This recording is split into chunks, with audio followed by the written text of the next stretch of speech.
ايه موجود في شنطتي بشكل دايم في الشنطه دي، بحطه كده في شنطتي وما بستغناش عنه ابدا، وهرياكت بوشي عن انا بحب البراند ده ولا لا. مش هتكلم. طبعا اول حاجه البودي لوشن، طبعا مفيهاش نقاش، ولما بيخلص بحط غيره وهكذا، يعني مش بثبت على نفس الريحه ولا نفس بالنسبه للريحه دي هي خطيره، يعني بجد خطيره. هي ده من بوبانا بريحه الورود البريه. وبالنسبه لبوبانا بودي سبلاش ما فيهاش نقاش، بالذات في الصيف. ده الفانيلا دريم من جوفياليتي مش حلو، يعني ما عجبنيش، ولكن جوفياليتي وما انه مش عاجبني فانا حاطه معاه 1000 ويشز بتاع باسم بادي وركس. لا بعشقه، بعيد عن ان انا مش هرياكت عن باسم بادي وركس.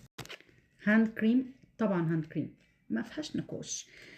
انا معايا بتاع بوث اوف بيوتي دبل مارشميلو، وحقيقي حقيقي اللاين بتاع المارشميلو ده كله ريحته خطيره، شاور جل وبادي باتر وده والبادي سبلاش. طب بوث اوف بيوتي طبعا ليب جلوس، انا بنت اذن ليب جلوس.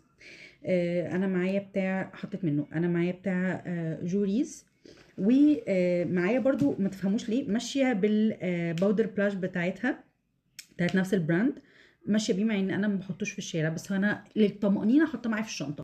وجوريز طبعا